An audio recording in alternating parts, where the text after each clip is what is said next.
Makasih.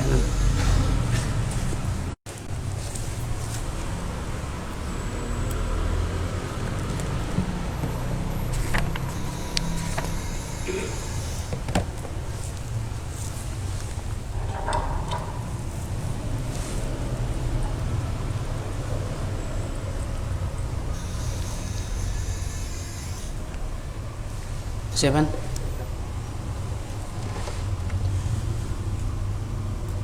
Assalamualaikum warahmatullahi wabarakatuh. Al-Fatihah ila hadrati Sayyidina wa Habibina wa Syafi'ina Rasulillah Muhammad ibn Abdullah wa alihi wa ashabihi wa azwajihi wa dhurriyyatihi wa ahli baitihi. Thumma ila ruhi abina Adam wa ummina Hawa. Thumma ila ruh sadatina Abi Bakar wa Umar wa Uthmana wa Ali wa ila baqiyati ashabi Rasulillah ajma'in. ثم إلى أرواح سيدتنا خديجة الكبرى وعائشة الرضا وفاطمة الزهراء وسيدنا الحسن وسيدنا الحسين وبقية أمهات المؤمنين ثم إلى أرواح التابعين وتابعي التابعين لهم بإحسان إلى يوم الدين وإلى أرواح جميع الملائكة المقربين والأولياء والشهداء والصالحين والأئمة الراشدين والعلماء العاملين والمفسرين والمحدثين والفقهاء والقراء والحفاظ وجميع المجاهدين في سبيل الله أجمعين ثم إلى روح سيدنا الإمام محمد بن إدريس الشافعي وسيدنا الإمام أبي الحسن علي بن إسماعيل الأشعري وسيدنا الإمام أبي منصور محمد بن محمد الماتريدي وسيدنا الإمام حجة الإسلام محمد بن محمد الغزالي وأصولهم وفروعهم ثم إلى روح سيدنا المهاجر إلى الله أحمد بن عيسى وسيدنا الأستاذ الأعظم الفقيه المقدم محمد بن علي باعلوي وسيدنا قطب الرباني الشيخ عبد القادر الجيلاني وجميع ساداتنا آل أبي علوي وجميع الأولياء 9 في جزيرة جاوة خصوصا إلى روح جدي سنن gunung jati شريف هداية الله بن عبد الله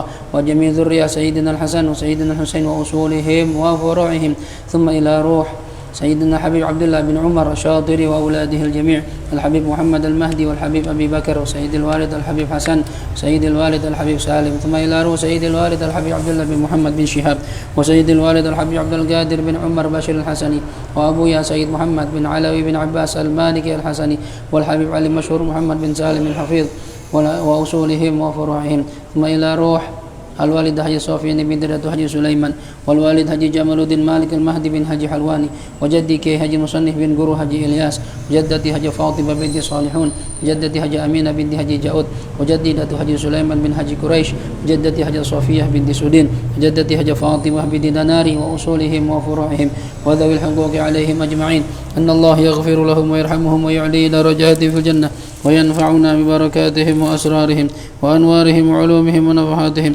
في الدين والدنيا والآخرة. الفاتحة. أعوذ بالله من الشيطان الرجيم. بسم الله الرحمن الرحيم.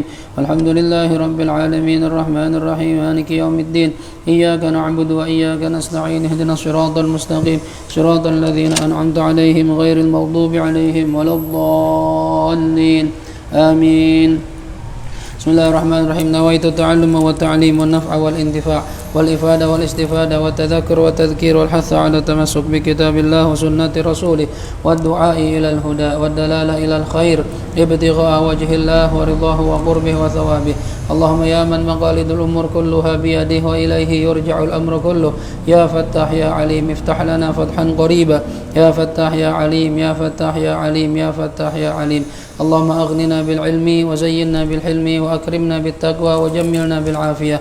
اللهم ارزقنا فهم النبيين وحفظ المرسلين وإلهام الملائكة المقربين برحمتك يا أرحم الراحمين. ربي زدني علما ووسع لي في رزقي وبارك لي فيما رزقتني واجعلني محبوبا في قلوب عبادك وعزيزا في عيونهم واجعل لي وجها في الدنيا والآخرة من المقربين يا كثير النوال يا حسن الفعال يا قائما بلا زوال يا مبدئا بلا مثال. ولك الحمد ولك المنة ولك الشرف على كل حال يا أول الأولين ويا آخر الآخرين ويا ذا القوة المتين ويا راحم المساكين ويا أرحم الراحمين. وصلى الله على سيدنا محمد وعلى آله وصحبه وسلم. الحمد لله رب العالمين. بسم الله الرحمن الرحيم. الحمد لله رب العالمين والصلاة والسلام على أشرف الأنبياء والمرسلين سيدنا ومولانا محمد وعلى آله وصحبه أجمعين. سبحانك لا علم لنا إلا ما علمتنا إنك أنت العليم الحكيم. رب اشرح لي صدري ويسر لي أمري واحلل عقدة من لساني yafqahu qawli. Amma ba'd. Hadirin segenap jamaah Majlis Ahbabus Shalihin yang dirahmati Allah Subhanahu wa taala. Wabil khusus yang kita muliakan guru kita, orang tua kita, Ayahanda Kiai Haji Ghazali Musannif, mata'anallahu bituli hayat, murahkan rezekinya, disampaikan hajat-hajatnya dan bermanfaat ilmunya buat kita sampai selamat ke alam akhirat. Amin ya rabbal alamin. Hadirin ayyuhal ahbab, kajian kita malam ini adalah kajian bab ilmul faraid. Harusnya kemarin ya. Ini mungkin karena nggak biasa malam Kamis nih. Jadi ya ada yang bisa, ada yang nggak bisa, ada yang bentrok mungkin ya. Memang jadwal kita harusnya kemarin, cuma berhubung kemarin harus ngisi tausiah tahlil 7 hari sepupunya mertua, enak kalau nggak datang ya. Ya udah, jadi kita mundurin ya. Bagi yang nggak sempat hadir ya tinggal dilihat melalui Facebook atau YouTube yang akan kita siarkan nanti ya. Baik, kajian kita kemarin sudah membahas tentang definisi dan keutamaan belajar ilmu faraid. Pentingnya belajar ilmu faraid itu apa ya, kenapa kok kita disuruh belajar faraid. Dan kemarin sudah diingatkan bahwasannya faraid ini ilmu yang pertama kali diambil oleh Allah Subhanahu wa taala. Jadi nanti mendekati akhir zaman udah hampir nggak ada atau bahkan nggak ada orang yang ngerti ilmu faraid ya. Kitabnya ada, yang mengerti kagak gitu ya. Yang orang-orang alim yang mengerti faraid dicabut nyawanya oleh Allah Subhanahu wa taala. Baik, sekarang setelah kita tahu tentang definisi dan keutamaan belajar ilmu faraid, pembahasan berikutnya adalah al-huquq al-muta'alliqah bi tarikatil mayyit. Hak-hak yang berhubungan dengan peninggalan mayyit ya. Ada berapa ini? Nah, sebelum kita bahas ada berapa, di sini di footnote-nya ada catatan tuh. Al-haqqul muta'alliq bit tarikah imma thabitun qabla al-maut wa imma thabitun bil maut. Hak yang berhubungan dengan harta peninggalan mayit ada yang menjadi tetap sebelum kematian, sebelum mayit meninggal dunia, sebelum orang ini meninggal dunia. Ada yang menjadi tetap setelah dengan sebab dia meninggal dunia. Jadi ada hak yang terjadi sebelum dia meninggal, ada hak yang terjadi dengan sebab dia meninggal. Nah, hak yang terjadi atau yang tetap sebelum meninggal imma muta'alliq bil ain atau muta'alliq bil zimmah. Ada yang berhubungan dengan benda sendiri, benda itu sendiri, atau dengan hutang piutang, tanggung jawab. Contoh misalnya, mayit dulu pernah minjem duit ya, atau mayit pernah minjemin duit. Ada orang ini meninggal dunia, sebelum dia meninggal dulu pernah minjemin duit. Misalnya Bang Maman minjem duit sama saya, Bang Maman ngasih jaminan mobil atau motor sama saya ya. Nah ini berarti motor ini berkaitan ya dengan hak saya dan hak Bang Maman terjadi sebelum saya meninggal dunia. Kalau saya meninggal ini harus diselesaikan. Gimana nih motor, gimana nih mobil, Bang Maman bisa bayar nggak? Udah jatuh tempo nih hutang ini, kata anak saya ya. Kalau misalnya Bang Maman bisa bayar, mobil motor dikembaliin.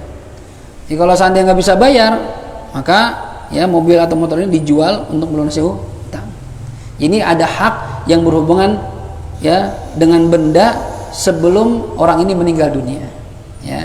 Ada juga fi zimmah, tanggungannya itu hutang. Saya pernah ngutang sama Pepen ya, atau Pepen pernah ngutang sama saya ya. Begitu saya meninggal dunia, berarti ini duit yang ada di Pepen itu walaupun belum jatuh tempo, ini bakal jadi harta tarikah saya, peninggalan saya, warisan saya. Cuma masih belum bisa ditagih. Kenapa? Karena belum jatuh tempo. Berarti masih ditanggung oleh Pepen. Nanti kalau seandainya ya udah jatuh tempo, misalnya sebulan setelah saya meninggal jatuh tempo, Pepen wajib bayar. Atau kebalikan, saya yang punya hutang. Saya yang punya hutang. Nah ini kalau saya yang punya hutang, maka harta saya nih yang saya tinggalin jangan dibagi-bagiin dulu. Harus nanti dibayar utang saya dulu, karena saya itu merupakan tanggung jawab saya. Jelas? Ini hak yang terjadi sebelum datangnya kematian, baik berhubungan dengan benda ataupun tanggung jawab ya, atau utang piutang. Yang kedua itu ada hak ya yang terjadi atau menjadi tetap dengan sebab dia meninggal dunia. Dan ini imma lil mayyit, hak ini bisa jadi milik mayit, wa imma li ghairi, atau milik selain mayit. Gimana contohnya buat mayit? Wa huwa mu'anut tajhiz, biaya mengurus jenazah. Biaya mengurus jenazah itu hak saya. Saya meninggal dunia nih misalnya. Berarti biaya ngurus jenazah saya itu tanggung jawab saya. Arti tanggung jawab saya diambil dari warisan saya, dari harta saya. Jadi keluarga saya, anak saya, istri saya, jangan bagi-bagiin dulu, urusin dulu jenazah saya. Biaya mandiin, beli kain kafan, gali kubur, ya kan? Nah itu semua ditanggung sama siapa? Sama saya mayit. Kalau saya meninggal dunia, ya. Jadi bukan diambil dari warisan. Warisan ke belakang ntar. Itu dipotong dulu berapa semua nih? Dari mulai mandiin jenazah, ambulannya misalnya gitu kan, kain kafannya, nguburinnya, itu berapa biayanya, potong dulu. Gitu, ya. Itu hak saya tuh. Ya, jangan dikurang-kurangin. Jelas ya? Bisa jadi ya hak ini untuk orang lain dan ini dia miliki karena sebab saya meninggal dunia. Contohnya saya aja deh, jangan orang lain deh. Saya misalnya ya, saya wasiat kalau seandainya saya nggak ada umur ya, motor saya misalnya buat Taufan misalnya doang ya. Nah kalau saya meninggal dunia berarti itu motor milik Taufan tuh ntar, dengan sebab saya meninggal. Jadi ada hak orang lain yang disebabkan dengan kematian saya karena saya berwasiat. Jelas nih ya. Jadi secara global hak yang berhubungan sama harta warisan itu ada yang terjadi ya, hak itu ketika saya masih hidup, akhirnya saya meninggal ya. Ada yang terjadi dengan sebab saya meninggal, ada setelah saya meninggal. Jelas ya. Ini secara umum seperti itu. Sekarang kita bahas satu persatu. Ada berapa hak yang berhubungan dengan harta waris? Khamsatun, ada 5 ya. Wa yajibu tartib bainaha inda dhiqit tariqah, dan wajib ya melakukan secara berurutan antara hak-hak yang 5 ini ketika warisannya sedikit atau mepet ya. Jadi nggak sebelum kita bagi waris, ini hak-hak ini kerjain dulu ya, kalau harta warisannya sedikit ya. Tapi fa'ilam tadhiq, kalau harta warisannya nggak sedikit artinya banyak, nggak tadhiq itu sempit, nggak sempit tapi luas, berarti banyak bandanya. Fayundabut tertib, maka disunahkan melakukan tertib berurut-urutan. Nah, gini ya, misalnya kan ini ntar ada hak ya, contoh misalnya masalah wasiat, masalah hutang piutang, masalah haknya Allah seperti zakat. Ini kalau harta mayit mau dibagikan, laksanain dulu nih hak-hak yang lainnya. Bayar dulu zakatnya, sampaikan dulu wasiatnya, bayar dulu hutang piutangnya, bayar dulu ngurus jenazahnya. Nah, kalau ada lebih baru bagi waris. Ini kalau duitnya mepet ya. Kalau Ustaz, kalau udah dibayar-bayar terus nggak ada lebihnya, ya berarti nggak ada waris. duitnya mepet, hartanya mepet ya. Cuma kalau bandanya banyak, hartanya banyak, terserah ya. Yang penting semua hak terlunasi. Cuma yang afdol berurutan. Apa urutan pertama? Al-haqqul awal, hak yang pertama al-haqqul muta'alliq bi'ainit tarikah ya, hak yang berhubungan dengan harta peninggalan, harta waris ya, harta peninggalan mayit. Walahu suwarun. Nah, dalam masalah hak ini ada beberapa contoh, minha diantaranya az-zakah. Nah, ini haknya apa? Harta peninggalan yang pertama az-zakah. Idza ta'allaqat bin nisab, apabila berhubungan dengan nisab suatu harta. Bi an kana baqiyan. Contohnya apabila nisabnya masih tetap, fatata'allaq bil ain, maka berhubungan zakat ini dengan benda peninggalan mayit ya. Contoh misalnya gini, saya nyimpen emas ya, atau uang seukuran nisabnya emas 85 gram. Kalau seandainya doang, saya nggak tahu nih harga emas logam mulia 1 gram misalnya 1 juta misalnya. Saya punya duit 85 juta atau saya punya emas 85 gram sebagai simpanan saya, terus meninggal. Jelas nih. Padahal udah nyampe haul, simpanan saya udah setahun, belum sempat saya bayar zakat, saya meninggal, maka wajib dikeluarin dulu tuh zakatnya. Lihat di rekening, wah kata anak saya, Abi punya duit 100 juta nih, berarti lebih dari ini sob. dilihat dari tanggal berapa, 1 Syawal, sekarang udah 1 Syawal lagi, oh berarti wajib zakat ini. Jangan dibagiin dulu, keluarin zakatnya dulu. Berapa? Sesuai zakat emas 2,5%. Ya, nggak boleh ditutup-tutupin tuh, jangan udah diem, nggak usah. Nggak bisa, bayarin dulu zakatnya. Kalau ahli waris nggak mau ngeluarin zakat, dosa tuh. Ya, dosa ahli waris. Wa illa fa bidzimma wa takuna minal diyun al mursala fi dzimmah. Kalau seandainya ya hartanya udah habis tapi udah kena kewajiban zakat. Misalnya tahu sebelum meninggal bapaknya bilang, "Nak, bapak tuh punya kewajiban zakat 2,5% dari 100 juta. Harusnya bapak bayar kemarin, cuma duitnya kepake. Jadi nanti ingat-ingat ya, bayarin zakat bapak kalau bapak nggak ada umur." Habis ngomong gitu besoknya meninggal. Nah, berarti ini ada utang nih si mayit, maka wajib dikeluarin zakatnya. Paham? Ya. Wa illa kalau belum sudah nggak nyisa fa bidzimma, maka dalam tanggungan. Wa takunu minad duyun, maka ini zakat ini ada minad duyun, termasuk dari hutang piutang al mursalah yang wajib dibayarkan fi dzimma, di tanggungan si mayit. Wa fi kila halataini wajib ikhrajuha minat tarikah. Ini baik hartanya masih ada ataupun sudah kepake, ya nisabnya sudah lewat tapi udah kena kewajiban zakat, wajib bayar zakat dua-duanya. Ya. Yang kedua, ya, contohnya yang berhubungan dengan benda zakatnya, ya. Ini masih hak yang pertama nih. Adal jinayah. Ya. Jinayah itu denda melakukan kesalahan, ya. Contoh misalnya denda melukai orang, denda kisos, denda membunuh orang. Maksudnya gimana nih? Ai idza kana fi tarika, apabila ada dalam harta waris abdun, budak, wa qad hasalat minhu jinayatun, dan telah melakukan satu perbuatan kriminal ala ghairi, atas orang lain. Kita punya budak, ini ada seorang kaya punya budak, budaknya ternyata misalnya nusuk orang lain atau motong tangan orang, berantem gitu ya, nebas kuping orang lain misalnya. Budak sama budak berantem, budaknya Bang Maman sama budak saya berantem, budak saya nebas tangan, nebas kuping, ini kan dosa nih, nggak boleh nih, ya.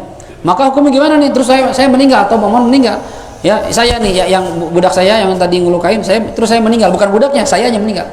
Fala yutasarraf fihi, maka tidak boleh budak itu belanjakan hatta atau diperjualbelikan hatta yudfa'a arsul jinayah, sampai ya dia membayar denda hitungan denda yang wajib atas dia.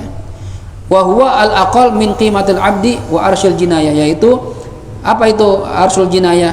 Ya, paling kecil, ya harga yang terkecil dari harga budak, dan juga arsul jinayah, denda melakukan kriminal. Misalnya gini, ya, budak saya melakukan tindakan kriminal, lalu saya meninggal dunia, maka ini kan budak kan ahli warisan saya nih, ya, bisa dibagi-bagiin bisa dikasih ke ahli waris saya atau dijual. Nah, jangan jual dulu, dia habis ngelukain orang.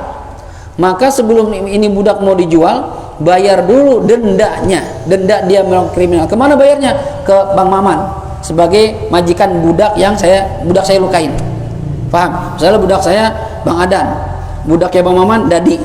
Bang Adan nebas kuping Dadi, terus saya meninggal. Ini kan warisan saya nih Bang Adan nih. Buat ahli waris bisa, buat dijual bisa.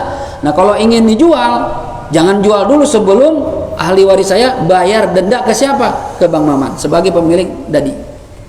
Kata Bang Maman, wah ini budaknya Setafid nebas kuping budak saya nih, kalau jual jadi kurang harganya nih, karena nggak ada kupingnya, nggak ada tangannya. Nah, berapa bayarnya? Berapa harga budak paling rendah? Oh, Dadi itu paling murah harganya, misalnya kalau udah nggak ada kupingnya 1 juta, bayar segitu, ya.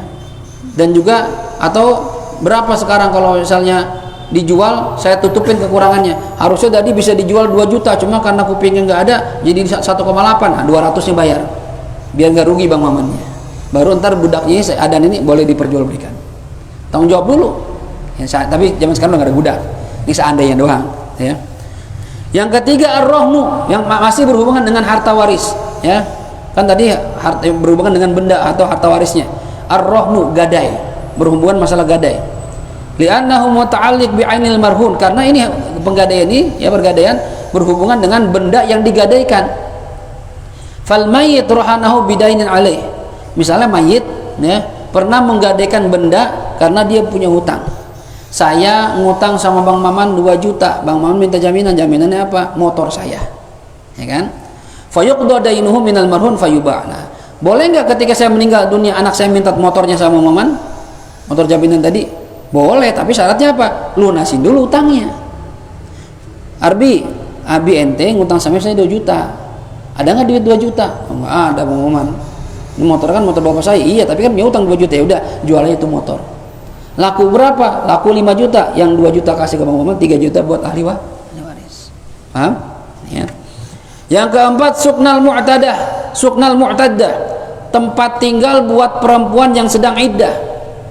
Kalau kita meninggal dunia, otomatis istri kita kan, dia kan harus melalui masa iddah. Perempuan yang sedang iddah namanya mu'tadah, perempuan yang sedang melalui masa iddah. Berapa lama dia nunggu sampai dia boleh nikah lagi sama orang lain? 4 bulan 10 hari, ya, 4 bulan 10 hari. Walladzina yatawaffawna minkum, kata Allah dalam Quran tuh, lupa itu ayatnya, juz 2 tuh, ya, arba'ati ashhurin wa ashra, kata Allah, ya, fa'iddatuhunna arba'atu ashhurin wa ashra. Perempuan yang ditinggal mati oleh suaminya, maka dia wajib menunggu selama 4 bulan 10 hari. Nah, permasalahan di mana?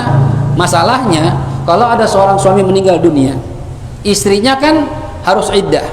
Iddah itu kan menetap, ya, nggak boleh dia harus ihdat, nggak boleh pakai baju yang ngejreng, baju-baju pesta, nggak boleh pakai perhiasan, nggak boleh pakai wangi-wangian yang berlebihan, gitu ya, pokoknya biasa aja dah gitu ya. Nggak boleh keluar rumah kalau nggak ada hajat, nggak boleh. Nah, itu masa 4 bulan 10 hari. Iya, kalau rumahnya rumah si mayit. Kalau rumahnya ngontrak kayak saya misalnya, naudzubillah, saya nggak ada umur, ya, berarti kan istri saya harus melalui masa iddah. Di mana? Di rumah saya, di rumah yang saya tempatin tuh, nggak boleh pindah dia. Di rumah yang saya tempatin, tempat dia tinggal sebelum suaminya meninggal. Ternyata itu rumah sebulan lagi udah habis waktunya, berarti kan harus nambah. Duitnya dari mana? Diambil dari tarikahnya mayit. Paham? Ya.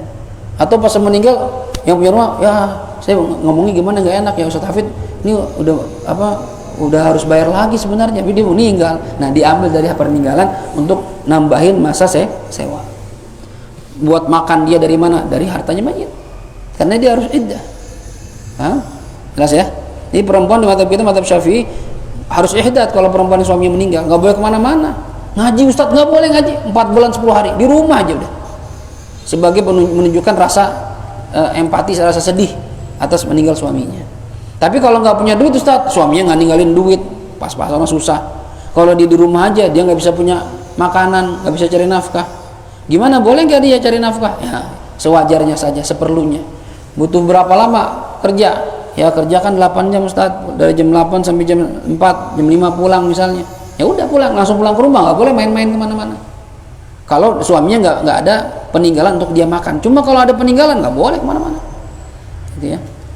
Baik, ini masalah iddah, ntar di bab pernikahan lebih jelasnya. Yang kelima, al-mabi'u lil muflis, ya. Al-mabi' barang dagangan yang dimiliki oleh orang yang bangkrut. Gimana misalnya? Maksudnya, idza ishtara syakhsun qabla mautihi sil'atan, apabila seseorang membeli sebelum matinya dia sil'atan, satu barang dagangan, satu komoditi. Misalnya ada orang sebelum meninggal dia beli stok beras, beli sama dia, ya. Tsumma lam yadfa'iz saman, beli tapi belum bayar. Saya beli sama Zainul. Nah, Zainal, Anda beli beras, itu kan agen beras ya. Nah, berapa Ustaz? 100 kilo misalnya, ya. Ntar ya duitnya sebulan lagi. Nah, itu, ya, berarti belum bayar nih, ya. Terus tsumma ba'da mauti bana iflasu. Lalu setelah wafatnya orang yang beli tadi, ya, dihukumi dia ini bangkrut. Ya, kapan dihukumi bangkrut? Ya, bangkrut itu kan atas keputusan hakim. Arti bangkrut itu gimana? Orang yang punya hutang lebih banyak dari harta yang dia miliki. Ini namanya orang bangkrut nih. Ini bangkrut dunia ya, bukan bangkrut akhirat. Kalau bangkrut akhirat kata Rasulullah, orang yang datang punya amal banyak, ya, udah hampir udah divonis surga bahkan, lalu tiba-tiba banyak orang datang nuntut, Untuk minta maafnya gimana supaya dapat permohonan maaf, supaya bisa dimaafkan? Maka amal dia diberikan pada orang yang nuntut tadi supaya dimaafin. Bang Maman nuntut saya, pahala ngaji saya dikasih. Ya, Bang Adan nuntut saya, pahala sholat saya dikasih. Taufan nuntut saya, pahala puasa saya dikasih. Habis pahala saya. Yang nuntut masih banyak, pahala udah nggak ada, dosa orang yang nuntut dikasih ke saya. Itu muflis dalam akhirat. Tapi muflis dalam urusan dunia, orang yang hutangnya lebih banyak dari hartanya. Orang bangkrut namanya. Nah, ini misalnya ada orang beli barang belum bayar waktu masih hidup nih, belum bayar karena saling percaya gitu ya. Biasalah kan kita kalau dagang gitu. Ya, udah bawa aja dulu. Kalau laku baru bayar, saya lagi sama teman gitu ya. Apalagi udah biasa ngambil begitu. Nah, ternyata pas meninggal dunia dihukumnya atau terbukti dia ini bangkrut, arti alias utangnya lebih banyak dibandingkan hartanya. Gimana hukumnya ini? Falil ba'i al-fashu wa akhdul mabi'. Maka bagi penjual tadi, Zainal tadi tuh yang jual beras sama saya, dia boleh membatalkan jual belinya dan mengambil atau menarik lagi beras yang dia jual ke saya. Gitu ya. Jadi boleh Zainal datang ke keluarga saya, bilang sama istri sama anak saya, Bunda maaf ya, ini Ustadz Hafid kemarin beli beras 100 kilo, ternyata dia bangkrut, hartanya dikit, bayarkan utangnya, jadi daripada saya rugi, saya batalin akadnya, beras saya tarik lagi ya. Itu boleh nggak begitu? Boleh. Paham? Ya. Karena itu memang haknya sih penjual. Walaupun sudah dijual, tapi kan nggak bisa dibayar karena mayitnya bangkrut. Gitu ya. Daripada memberatkan mayit ntar di alam barzakh karena punya hutang, balikin aja udah. Ya. Baik. Kemudian hissatul amil fi ribhil qirat, termasuk juga ya harta yang berhubungan dengan bendanya mayit, ya, tarik peninggalan mayit, bagian pekerja dalam keuntungan qirat. Qirat itu akad kerjasama. Misalnya gini, saya punya duit banyak, tapi saya nggak punya kemampuan untuk dagang. Imma karena saya repot ngajar, nggak sempat ngurusin dagangan, atau saya nggak pengalaman sekali masalah dagang, cuma duit banyak. Ada Bang Zainul, Ustaz, duit nggak kepake, saya putar dah, saya jualan mie ayam. Oh gitu Bang Zainul, ya. Ntar untungnya gimana? Bagi dua, antum yang modalin semua, gerobak semua segala macam, saya yang dagang. Setiap keuntungan bagi dua. Jelas nih? Ya, ini namanya qirat. Ada yang modalin, ada yang bekerja. Keuntungan tergantung deal. Mau 50-50, setengah-setengah, mau 60-40, tergantung akad, bagaimana akadnya. Ya. Nah, ini maksudnya gimana? Idza matal malik, pemilik benda apabila dia meninggal dunia, qabla qismatir ribhi, sebelum pembagian keuntungan, fatuqaddamu hissatuhu minar ribhi, maka didahulukan bagian dia dari keuntungan, fatu'ta lil amil, maka diberikan keuntungan tersebut untuk sang pekerja. Misalnya gini, Bang Zainul yang dagangnya apa, yang muterin usaha, keuangan saya megang, ya. Ustaz, hari ini habis sekian porsi, besok belanja lagi ya. Udah saya belanjain, diputar tuh duit, ya, udah kelihatan tuh, untung juga nih, ya. Taruhlah keuntungan sebulan sejuta nih, ada keuntungan 2 juta misalnya, belum dibagi keuntungannya, saya meninggal. Lalu bagaimana? Apa yang harus dikerjakan?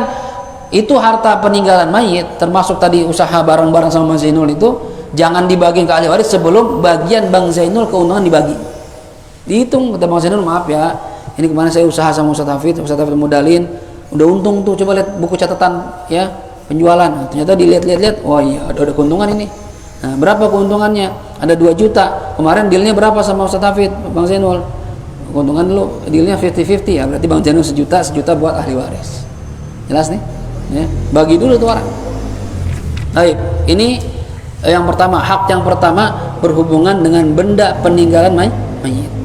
Yang kedua, al-haqqu tsani, hak yang kedua yang sunnahnya didahulukan. Jadi zakat bayar dulu, ya. Ada denda kriminal bayar dulu. Ada gadai menggadai bayar dulu.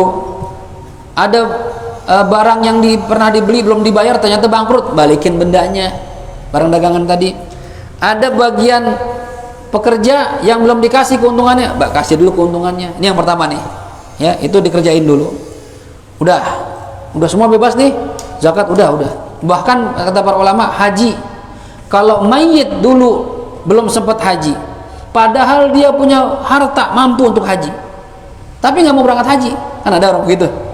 Tapi nyampe ke Amerika, nyampe ke Australia, nyampe ke Eropa, tapi haji belum. Nah, ini kan berarti teledor orang ini. Kalau orang mampu harusnya dia wajib bayar zakat, wajib berangkat haji. Tapi Ustaz, hajinya kalau mau yang ini mahal, ya mampu nggak mahal? Yang harga 100 juta, 200 juta, mampu, ya berangkat. Kan haji itu bagi yang mampu. Kalau yang nggak mampu ya nggak kena kewajiban. Ini orang mampu tapi nggak berangkat haji, maka potong dari duit peninggalannya, warisannya itu untuk dibadalin haji. Ya, haji plus, iya haji plus. Ya, ambil. Siapa? Pepen? Udah pernah haji? Oh, Pepen belum pernah. Ustaz Hafid? Oh, sudah pernah. Ya udah, tolong untuk berangkat ya. Haji kapan? Yang nunggu 20 tahun, yang kelamaan 20 tahun. Ya, ini yang mati orang kaya. Tahun depan Ustaz. Nih saya bayarin VIP. Ya, haji plus sama duit jajan 20 juta buat antum. Wah, kan orang kaya ya kan? Oh iya, saya bahas kipas. Oke, siap. Ya, itu wajib dihajiin dulu tuh. Kalau dia dulunya mampu haji, ternyata nggak berangkat haji. Ya, baik. Udah selesai ini hak semua ini, benda hak tentang berhubungan dengan barang peninggalan. Yang kedua, kerjain lagi. Al-haqqu tsani, hak kedua. Mu'anut tajhiz, ya, mu'anut tajhiz bil ma'ruf. Biaya mengurus mayit bil ma'ruf dengan cara yang normal. Artinya cara yang saat itu ada. Enggak berlebihan, enggak ngirit banget. Ya. Misalnya, wah, pokoknya biaya ngurus mayit biasanya berapa tuh? Mandiin. Saya juga nggak pernah tahu ya. Berapa sih biaya mandiin? Kalau di sebagian wilayah kan ada rukem ya. Jadi dia biar cicil, 1,5 juta. Udah sama kain kafannya semua. Lengkap. Kuburan belum? Oh, belum. 1,5 juta. Kuburan berapa kuburan? Ada 1 juta, 2 juta, 2 juta, 3,5 juta udah. Ya, 2 juta. Tahlil nggak masuk ya. Ini cuma untuk ngurus mayit doang nih. Kalau tahlil itu uang keluarga kalau mereka mau. Uang ahli waris kalau mereka mau. Kalau mereka nggak mau nggak dipaksain. Gitu ya. Hah? Ya itu termasuk mengurus mayit kan? Enggak, maksudnya kalau dalam kepengurusan mayit ada yang bacain talqin gitu kan. Nah, itu termasuk biaya itu udah. Ya kan normalnya seperti itu bayar. Ya, dibayar semua. Nah, itu dihitung tuh berapa tuh. Ya, tapi bil ma'ruf ya, dengan cara yang normal, nggak berlebihan. Misalnya biasa Ustadz kalau talqin berapa? 200, kasih 1 juta. Ya, berlebihan namanya itu.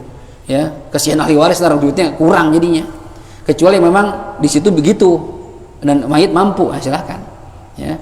Atau misalnya kuburannya 2 juta, enggak, saya mau yang punya Al Azhar, yang sekapling berapa? 200 juta. Berapa juta? 30 juta. Dia orang kaya ya nggak apa-apa, emang wajar bagi dia, bagi keluarga dia wajar. Bagi kayak kita yang jangan dipaksain, mendingan 2 juta, ngapain 30 juta, segitu juga, ya, ngapain. Jadi yang normal itu tergantung kondisi orang, berbeda-beda, ya, kebiasaan orang beda-beda. Ai takalifu ghuslihi, yaitu biaya-biaya memandikan mayit, wa takfinihi, mengkafani mayit, wa hamlihi, biaya gotong, wa dafnihi, nguburin, wa ma yata'allaqu bi kulli dzalik, dan apa yang berhubungan dengan itu semuanya. Jadi semua itu dihitung berapa, diambil dari hartanya mayit. Ya. Jadi keluarga nggak usah puyeng, udah ada. Bahkan sebagian wilayah itu dia iuran. Tahu di sini ada nggak iuran? Ya. Iuran setiap bulan dan murah itu. Cuma 5.000 apa berapa sih ya? Berapa sih? 20.000 usaha apa?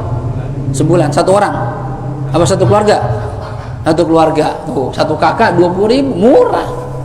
Ya. Berarti kan setahun baru 240.000 ya setahun. Ya tapi kalau meninggal 50 tahun banyak juga ya kumpulinnya. Tapi kan itu untuk saling ngebantu tuh. Ya, kita nggak tahu umur kan. Meninggal langsung diurusin semua tuh. Udah termasuk. Kecuali kuburan belum ya. Oh semua udah. Oh murah itu mah. Ya. Bantuin tuh. Iya jadi saling bantu, subsidi silang jadi tuh. Ya bagus itu juga. Nah, jebol karena corona banyak yang meninggal ya. Pengurus berharap jangan meninggal dikit gitu ya. Iya. Iya, oh iya benar. Semakin sedikit ya makin banyak dana yang tersimpan sampai kosong.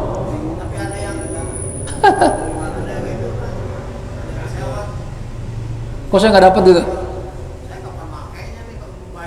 Ya udah mati aja. Gitu. Saya kapan makanya bayar doang ini, ya udah mati aja gitu kan. Gimana kayaknya? Tawarin nggak mau. Dan ini nggak mau. Iya. Ya, tapi ya kalau pas lagi nggak ada kan ngebantu banget itu, ya ngebantu banget. Khususnya keluarga yang ekonominya kurang lah gitu, itu ngebantu banget. Ya. Tahu kalau keluarga bapak kayak kagak bayar, nggak ada iuran gitu. Kita BPN ada Ben? Nggak ada ya. Ya. Tapi emang pernah kita ada orang nggak mampu, jadi bingung dong. Ngurus itu ya. Iya kesian tuh. Nah, iya kalau yang nggak ada begitu kan iuran gitu kesian juga kalau dia nggak mampu ya. Tapi kadang mungkin 20.000 mah hatai orang susah juga kayak bisa itu sebulan kan ya 20.000 ya. Kayak nggak ada, hampir nggak ada mungkin sebulan 20.000 nggak bisa bayar kayaknya, nggak ada kayaknya.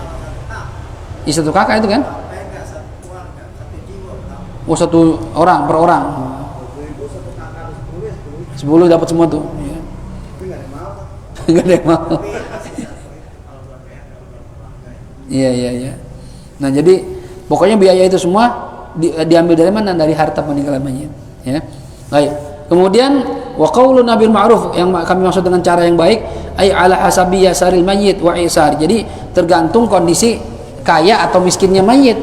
Min ghairi israfin wala taqtir, tanpa berlebihan dan tanpa terlalu ngirit. Gitu ya. Jadi orang beda-beda. Oh kalau orang kaya memang kuburan keluarganya di daerah sono Ustaz yang Al-Azhar itu, ya silakan. Ente mau 30 juta ya terserah ente, emang keluarga dia begitu. Tapi kalau ente keluarga ente, ya saya mah di Kober Ustaz. Yang 1,5 juta, ya udah itu aja, udah nggak usah pakai minta yang di Al-Azhar ente. Ya. Atau keluarga juga nggak boleh pelit. Misalnya emang keluarga orang kaya, bapak saya jangan di Al-Azhar lah, jangan kayak kakek saya. Di sini aja di Kober. Ya nggak boleh gitu juga ahli waris. Keluarga ente kan biasanya di sono kuburan yang mahal. Di sono kan mampu, duitnya ada. Duit mayit itu. Jangan nanti irit-irit, ntar saya kurang. Ya emang hak dia itu kan. Itu hak dia itu. Ya masalah pengurusan. Ya, misalnya kayak keluarga Bek Jahran kan di sana tuh, Nurul Huda gitu ya. Ya di sana. Bayar agak mahal, nggak apa-apa. Emang biasa di situ kalau punya, kalau nggak punya jangan maksa gitu ya. Baik. Ini yang hak yang kedua. Masalah tuh ada masalah. Az-zaujatul mutawaffah walau kanat ghaniyatan yakunu tajhizuha ala zaujiha idza kana musiran. Ya, istri yang meninggal dunia. Nih kalau kita punya istri, ini walaupun istri kita orang kaya, kan kadang ada rumah tangga istrinya lebih kaya dibanding suaminya, ada nggak? Ada. Ya, suaminya di PHK nggak punya apa-apa habis-habisan, istrinya usahanya lagi makin meningkat online. Ya, wah sampai bikin ya fashion show, biaya puluhan juta, orang kaya istrinya. Atau dia dapat warisan dari orang tuanya, kita suaminya nggak punya warisan, ya kan? Dia dapat warisan ruko 3 pintu, 3 ruko, 3 lokal, kita nggak punya apa-apa. Bisa aja ada istri meninggal dunia dan dia orang kaya istrinya. Ini yang bayar ngurusin jenazah siapa? Maka yang wajib ngurusin jenazahnya adalah suaminya. Tetap aja, biar kata istrinya kaya, yang bayarin biaya pengurusan jenazah siapa? Suami. Tapi ini dengan syarat idza kana musiran, kalau suaminya mampu, bisyarti atau kaya, bisyarti ada minusyuziha, dan juga syaratnya istrinya enggak durhaka sama suaminya. Nah, ya. Ya kalau istri kita istri yang baik, istri yang solihah meninggal dunia, hartanya kan utak-atik saya yang baik, kita yang wajib bayarin. Biaya mandi, biaya kafan, biaya nguburin dari uang kita, bukan dari uang istri kita. Ya. Dengan syarat kalau kita mampu, ya, dan istri nggak durhaka. Kalau kita nggak mampu, waduh saya nggak punya duit Ustaz, ya gimana istri nanti meninggal nggak punya duit Ustaz, yang ada banyak utang saya, ya, istri nanti usia saya tabungannya banyak banget Ustaz, ya ambil dari istri, harta istri. Kalau suaminya nggak mampu, ambil dari harta istri, ya. Atau misalnya suaminya mampu, tapi istri meninggal lagi kabur sama selingkuhannya, kabur sama selingkuhan, tabrak mobil, mati. Ya. Ini siapa yang ngurus biayanya? Ini enggak. Ya. Atau keluar rumah tanpa izin. Dek, mau kemana? Mau ke mall? Jangan dek. Sama abangnya sini. Oh bodo amat. Kalau saya banyak pakai duit saya sendiri. Mobil saya yang beli. Apa ngelarang-larang? Pergi dia. Suami gak itu tabrakan, jeger, mati. Kita nggak wajib ngurusin jenazahnya. Karena dia durhaka sama suami. Keluar rumah tanpa izin. Jelas nih, ya. Seandainya terjadi, li'annahu yuskitul kafah. Kenapa? Karena durhaka seorang istri menggugurkan kewajiban bayar nafkah. Jadi kalau ada istri durhaka, suami nggak wajib nafkahin sampai dia taubat minta maaf sama suaminya. Wat tajhiz, dan biaya ngurusin jenazah tabi'un lin nafaqah, itu ngikut tentang hukum nafkah. Ya, hukum apa, biaya ngurusin jenazah sama seperti biaya nafkahin istri. Kalau istri durhaka dapat nafkah berarti wajib diurusin. Kalau istri durhaka nggak wajib dinafkahin, nggak wajib diurusin jenazahnya. Paham? Ya. Baik. Alhamdulillah kita punya istri begitu ya. Mudah-mudahan sehingga istri kita salehah semua mudah-mudahan. Yang ketiga al-haqqus tsalits, hak yang ketiga. Jadi tadi udah semua nih. Biaya pengurusan udah. Bagian warisannya ntar dulu. Yang ketiga ad-duyunul mursalah fi dhimmah. Hutang-hutang yang tertulis dalam tanggungan. Tanya dulu ini mayit ketika meninggal dunia punya hutang enggak? Ya, jangan main bagi-baginya mau kagak sabar. Ya. Utang dulu menai, gimana punya utang enggak? Tanya teman-temannya, lihat catatan-catatannya, ya, lihat tagihan-tagihannya. Tuh Abi itu sering ada tagihan kartu kredit itu, ya, AC belum lunas, kulkas belum lunas. Ntar dulu, jangan main bagi-bagiin dulu, ya. Nah, al mutlaqah al anta'alluqiha bi'aini tarikah. Jadi hutang, ya, yang tidak ada hubungannya sama benda peninggalan. Hutang di mana aja. Hutang sama teman, hutang sama kerabatnya, sama saudaranya, hutang. Wa inna ma hiya fi dhimmatil mayyit, dan hutang ini ya tanggung jawab si mayit. Jadi gimana kalau untuk ngebayar utang mayit? Fayuba'u minat tarikah ma yuqda biha. Maka dijuallah peninggalan mayit seukuran bisa membayar hutang.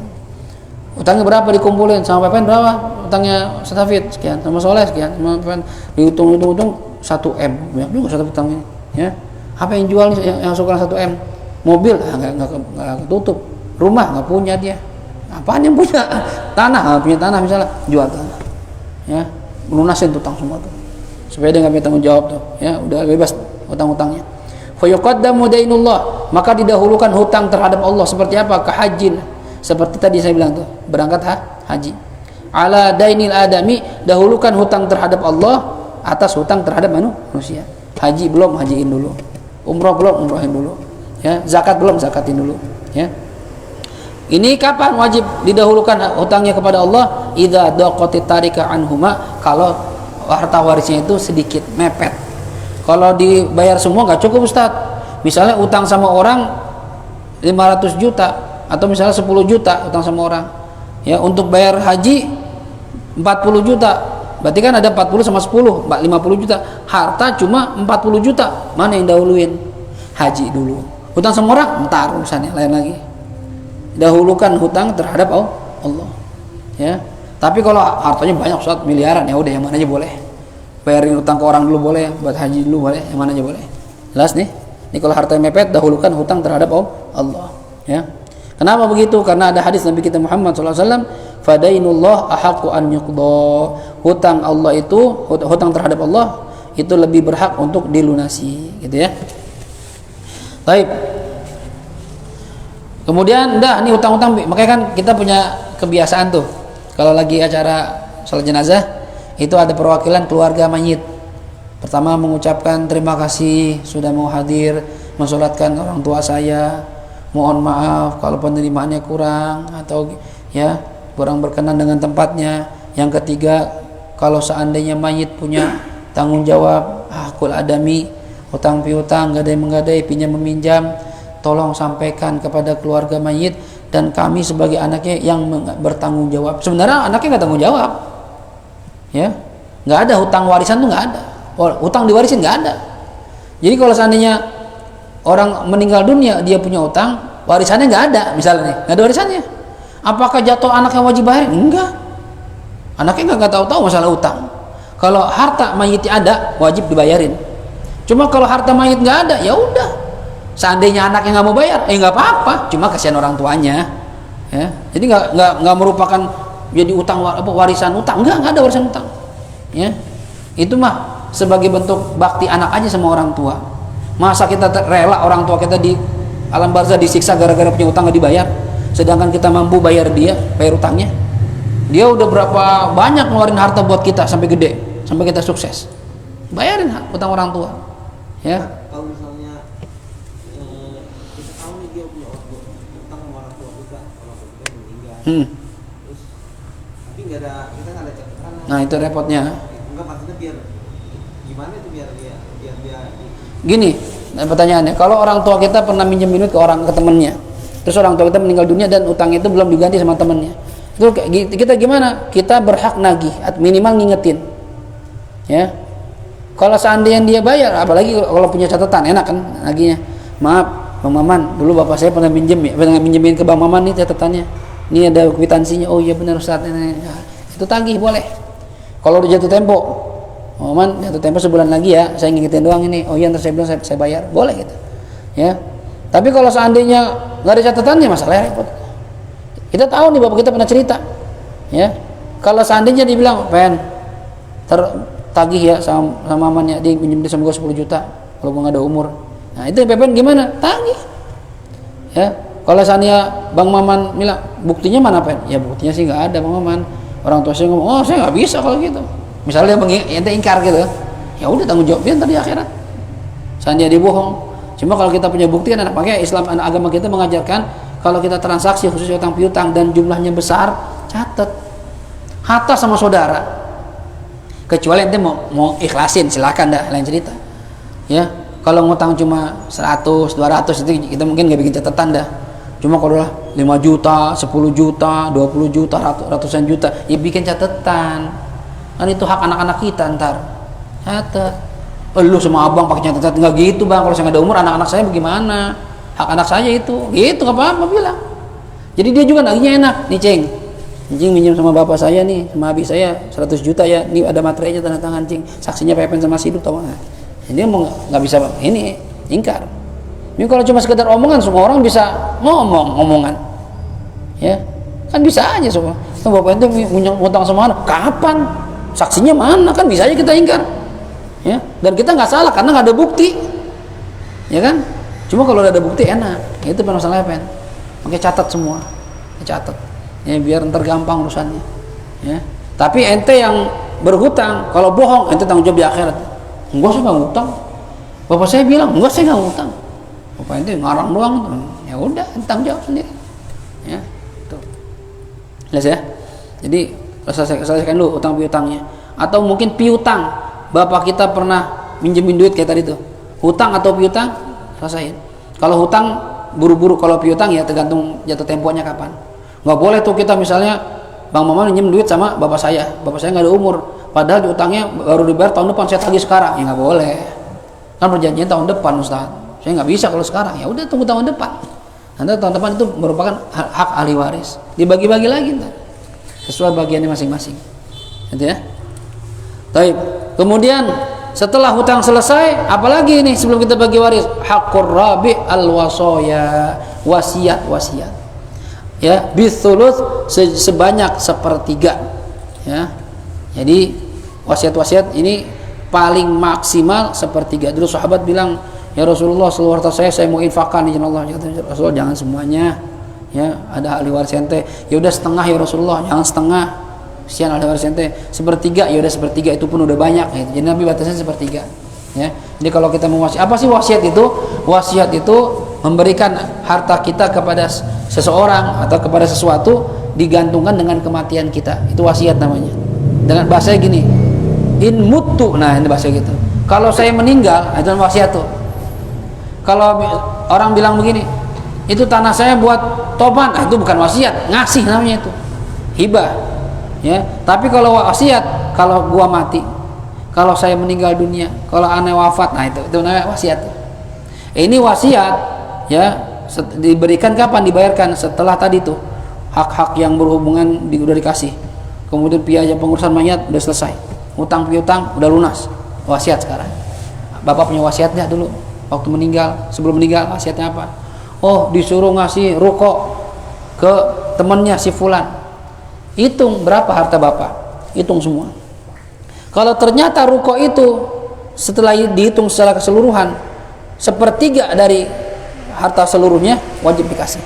Itu setelah dipotong-potong utang piutang semua tuh ya, kasih 1/3. Cuma kalau lebih dari 1/3 gimana Ustaz? 1/3 tetap dikasih. Misalnya hartanya ternyata mau dikasih setengah, nah, yang 1/3 tetap dikasih. Sisa dari 1/3 kelebihannya gimana? Diobrolin di ahli waris. Ini gimana nih bapak wasiatnya setengah? Cuma kan nggak boleh nih paling maksimal sepertiga, karena lebih dari sepertiga itu haknya ahli waris. Kalau ahli warisnya semua sudah balik, sudah gede, sudah dewasa, ya tidak ada yang safih, tidak ada yang dicegah atau untuk tasarruf, maka diobrolin, gimana bapak nih mau ngasih pepen tanah setengah, itu sepertiga udah banyak. Kalau ahli waris bilang jangan, udah sepertiga aja, ya udah nggak boleh kasih. Cuma kalau ahli waris bilang ya udah nggak apa-apa dah, nyenengin bapak, emang dia mau ngasih setengah, kasih dah, silakan. Berarti itu kerelaan, keikhlasan ahli waris. Cuma kalau ahli waris nggak mau ngasih lebih dari sepertiga, nggak dosa, ya nggak dosa, walaupun tidak sesuai dengan wasiat bapaknya, karena wasiat bapaknya salah, lebih dari sepertiga, ya. Taib, ai thulutsu ma baqiya ba'da mu'anat tajhiz wa dain. Jadi seperti ini dihitung dari mana nih? Sesuatu atau harta yang tersisa setelah biaya pengurusan jenazah, bayar utang, ya. La thulutsi jami'i tarika, bukan sepertiga dari seluruh harta waris. Gini misalnya, peninggalan orang tua kita 1 M, ya, berarti kan sepertiga dari, atau 3 M, sepertiga dari 3 M 1 M, itu kan ya, biar gampang nih hitungannya, ya. Tapi ini orang tua kita mau ngasih ke temannya harta sejumlah 1 miliar, berarti kan sepertiga, bener sepertiga nih, pas nih sepertiga. Tapi itu belum dipotong buat bayar zakat, belum dipotong buat hutang piutang, belum dipotong untuk ngurus jenazah. Kalau dipotong-potong nggak nyampe 3 miliar, Ustaz, warisannya cuma 2 miliar misalnya, atau 2 miliar setengah, atau 2 miliar. Berarti kan sepertiganya bukan dari sepertiga 3 miliar, sepertiga dari sisa biaya-biaya tadi, hutang piutang semua. Nah, sisa berapa? Ternyata sisanya cuma 1 miliar, ya berarti sepertiga dari 1 miliar, bukan dari 3 miliar. Paham nih? Ya. Nah ini. Baik, kemudian wa takunul wasiyah lil ajnabi, dan wasiat ini bisa sah apabila diwasiatkan kepada orang lain, la lil waris, bukan untuk ahli waris. Kama sayati tafsilu fi babil wasaya, sebagaimana akan datang keterangan perinciannya di bab wasiat. Jadi wasiat itu tidak boleh diberikan kepada ahli waris. Kalau ada orang tua bilang begini, kalau gua meninggal, dengerin nih, soalnya anak saya semua nih, Pepen, Tovan, Adan, Bang Zainul, semua anak saya berempat.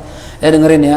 Ini kalau Abi nggak ada umur, ya, itu bengkel yang sebelah pojok buat Pepen ya. Kalau nggak ada umur nih ya, nah, tuh kasih Pepen tuh, ya. Kata yang lain 3, wah Pepen dapat yang gedean nih, lebaran, ya. Anak sayangan, gitu. Tapi karena bapaknya lagi sakit, ya aja, iya pak, ya. Tovan, ente karena udah sukses Van, anak cuma ninggalin ente mobil, dapat ente mobil ya. Ya. Van iya aja, iya. Kalau meninggal ya Van ya, bukan sekarang ya. Jadi ada bahasa kalau saya meninggal. Ini wasiat untuk ahli waris, sah nggak? Nggak sah. Walaupun anaknya iya Pak, iya dah, iya. Kalau bapak meninggal kan iya. Nah begitu bapaknya meninggal, batal tuh semua wasiat. Balik ke hitungan faraid. Karena wasiat untuk ahli waris tidak sah. Kecuali wasiat untuk bukan ahli waris. Contoh misalnya nih, saya punya anak 3 misalnya. Sebelum saya meninggal, anak pertama saya meninggal duluan, ya. Berarti kan nih anak pertama saya nggak ada bagian warisan dari saya, karena dia meninggal sebelum saya. Ini segi faraid Syafi'i begitu. Dia nggak dapat warisan dari saya karena dia meninggal sebelum saya. Karena syarat dapat warisan itu ahli waris harus masih hidup ketika mayit meninggal dunia. Paham? Kalau meninggal duluan dia nggak dapat. Cuma saya mikir, anak saya misalnya Pepen paling tua, Pepen meninggal duluan. Wah kalau gua meninggal, anak-anaknya Pepen nggak dapat apa-apa ya nih.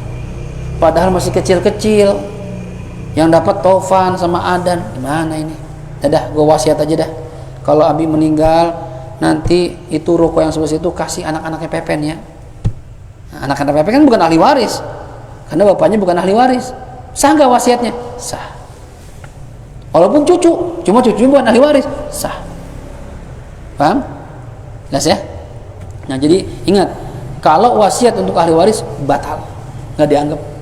Walaupun semua bilang iya, setuju Mbak, iya Mbak, kita bakal nurut Mbak, tenang aja deh Mbak, nggak usah mikirin begituan Mbak. Iya, gue ingin pesan doang ya. Iya Mbak, ya. Lu tuh rokok yang sebelah sono jangan lu jual ya.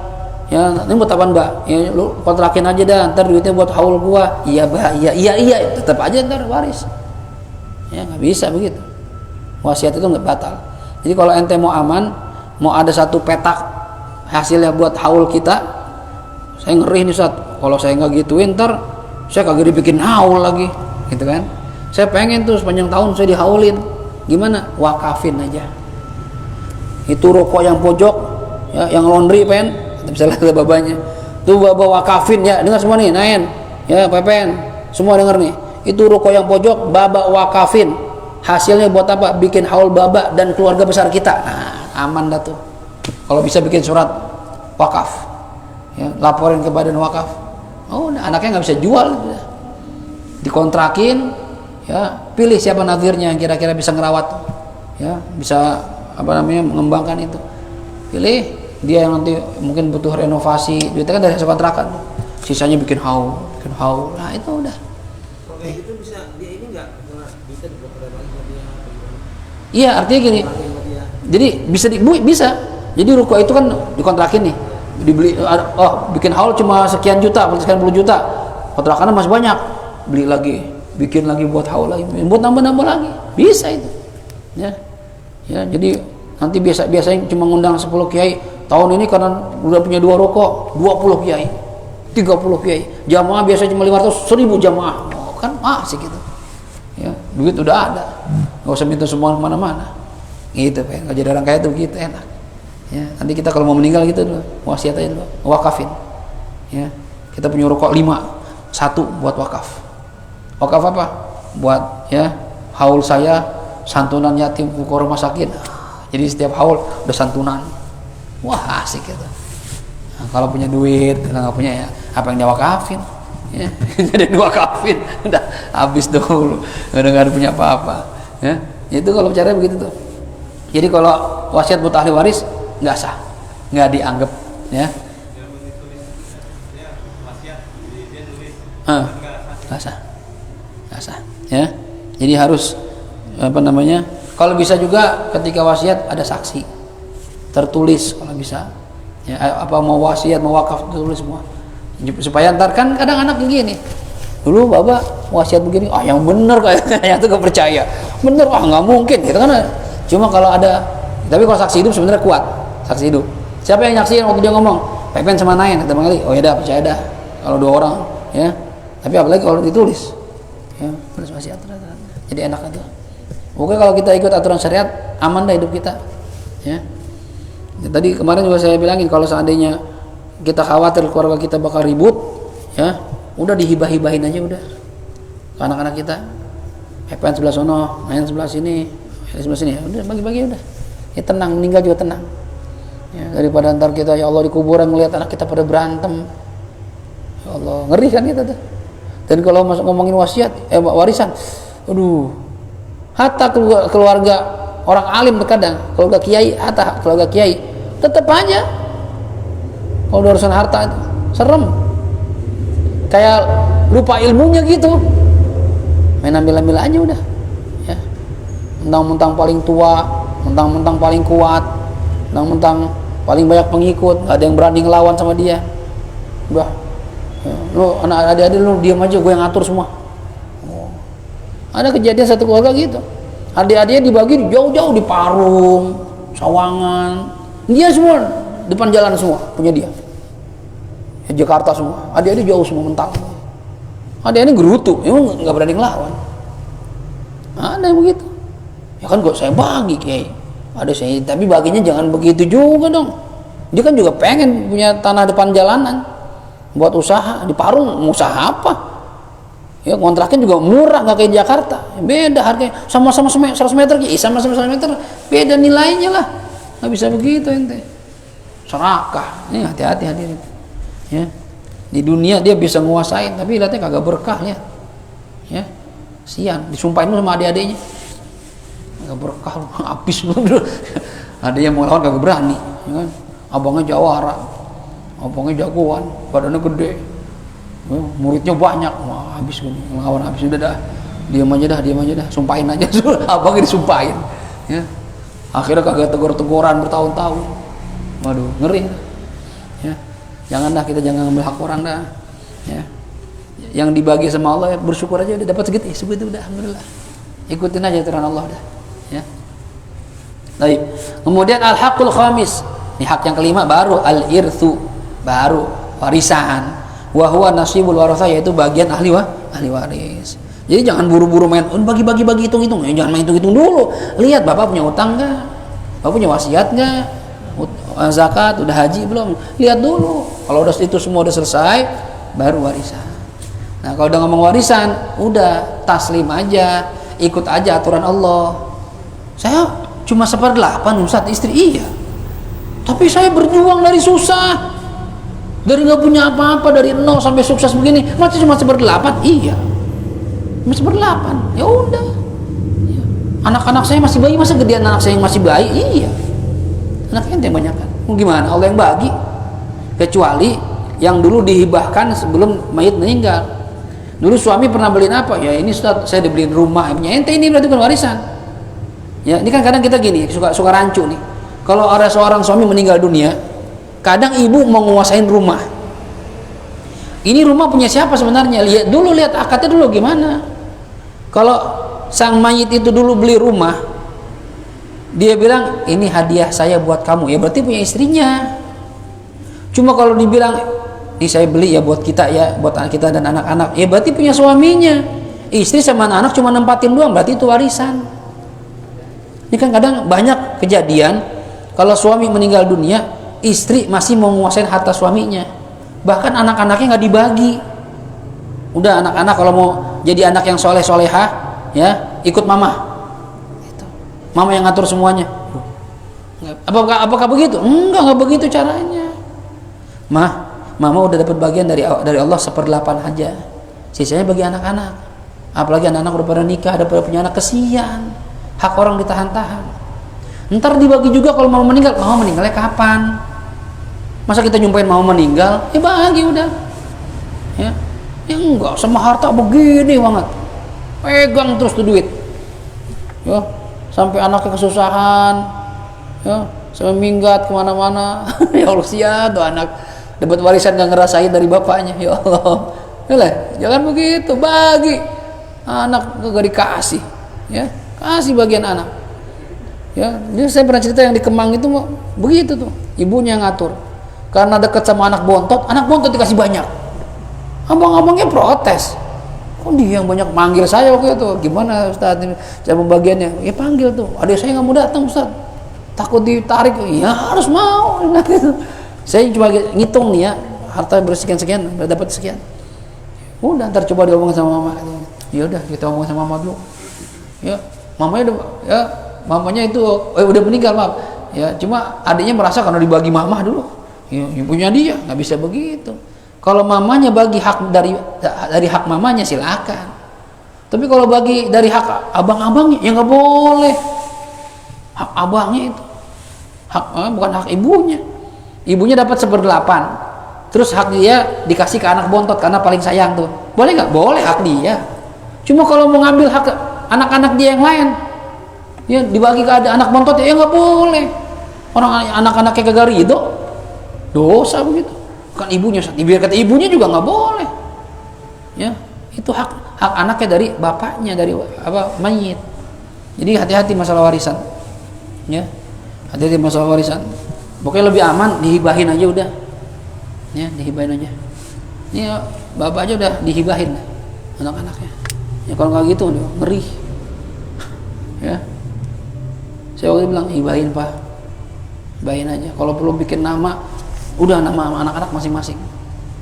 Kalau nggak begitu ntar bapak meninggal, ya kita nggak tahu. Biar kata Ustadz juga urusan udah miliaran, belum tentu ingat Ustadznya. Ya, hati-hati. Jadi hati-hati sama harta, khususnya harta waris. Ya, kita yang memang dapat hak, alhamdulillah, terima dengan ikhlas, terima dengan bersyukur. Yang bukan bagian di kita, kita bukan ahli waris, ya udah, emang kita nggak dapat. Ustaz, saya ngurus, saya ponakan paling dekat, saya ngurus, ya ponakan. Anaknya nggak peduli, Ustaz, iya tahu, cuma ini nggak dapat. Kayak kalau kita ngelihat ada orang yang sama kita berjasa banget, tapi bukan ahli waris, sebelum meninggal bagi. Itu ada kasus begitu. Lapor yang saya, Ustaz, saya ponakannya. Ya waktu meninggal dia nawarin saya mau motor apa. mau beliin mobil nggak? Saya nggak mau. Sekarang dia udah meninggal, kira-kira saya ada bagian nggak? Ya nggak. Kalau nggak pernah dibagi, ya harusnya ente dulu mau aja dibeliin motor, iya, beliin mobil, iya, udah ambil aja. Nah, kalau udah sekarang enggak, dia punya nggak punya anak, Ustaz, yang ada empos sama adiknya, tapi ya Allah jahat banget, Ustaz, nggak pernah nengokin, sakit juga nggak pernah, nggak perlu, sekarang mau diambil hartanya. Ya udah, bagian dia gimana? Ente walaupun rawat bertahun-tahun, encing ente sakit, tetap aja ente nggak dapat, ya, bukan ahli waris. Nah itu, jadi kita kalau ngerti agama kita harus cerdas ya. Oh, Pepen dulu sama gue baik banget nih selama gue sakit, ya, bukan ahli waris gue nih, bagi ya, sebagai rasa terima kasih gitu. Atau misalnya kita punya anak adopsi, ya, kita nggak punya anak mancing, anak adopsi, sampai gede kan dia taunya kita orang tuanya, walaupun udah gede kita bilangin saya bukan orang tua asli ya, kamu saya ambil gitu, ya walaupun begitu, tapi kan dia ngerasa kita orang tuanya. Begitu kita meninggal dunia, kan kasihan adik-adik dia, setelah kita mancing kita punya anak, adik-adik dia dapat warisan, ini melongo aja sendirian, kan kasihan. Adik-adik nggak mau bagi lagi, kerahiman kan, ya, kan kasihan kita. Ya udah dah, daripada dia nggak dapat, saya bagi aja dulu dah. Dan itu rumah yang di perumahan sana buat kamu ya, satu ya, dah, yang tadi yang sisanya buat adik-adik kamu. Iya Pak, ya sudah selesai. Jangan sampai akhirnya jadi berantem gara-gara harta, ya, bahaya. Dan ini banyak kejadian, ya, di keluarga manapun banyak kejadian, khususnya bagi orang-orang yang nggak mau menerima hukum Allah Subhanahu Wa Taala. Ya, terkadang sekali saya bilang, terkadang yang punya ilmu saja, ya, terkadang yang punya ilmu saja ngerti, bukan nggak ngerti ilmunya, cuma ngamalin nggak mau, itu banyak. Ya, jadi hati-hati masalah waris. Ya, kita orang tua belajar, kita sekarang punya anak nih, belajar dari peristiwa orang tua kita sendiri. Ya, saya mempelajari nih, saya punya orang tua, saya lihat keluarga orang tua saya nih, abangnya, orang tua saya paling bontot, ada encingnya, ya, pencing saya, Cang Maroni, Cang Idris, Cang Mas Ani, ya, Cang Tohir. Itu kalau kita belajar dari keluarga sendiri aja, kadang ya Allah, warisan begini ya. Ini kan Baji Sanib guru, orang alim, bapak kiai, saudara-saudaranya mondok Kiai Tohir. Cuma kalau urusan harta, ya, mungkin antar mereka saudara-saudara, bapak dan saudara nggak masalah, mungkin sama-sama ngerti. Cuma belum tentu anak-anaknya ntar. Lu enak pinggir jalan, semua deretan, gua di belakang. Lu siapa yang tahu dulu bakal jadi jalan raya kayak gini? Ya, nggak terima. Itu masalahnya. Oh, banyak kan, oh, bapak lu udah jual, bapak gua belum dapat apa-apa, repot lagi jadinya. Mau kita gabungin, udah pada habis-habis, gimana? Biasa aja, iya. Tapi cucu-cucunya kan belum tentu bisa nerima ini. Nah, itu makanya udah ikut bagi faraid aja dah, bagi waris aja dah, ya. Kadang kita nggak tahu saudara, tahu-tahu dia ngejual. Saudara kita sendiri nih ngejual. Ya Allah, bisa dijual, nggak bilang-bilang kita, ya. Itu, harta begitu, harta tuh panas, ya. Hah? Yang ada dijual. Iya, ya Allah. Ngeri kita soal harta tuh. Ya. Ini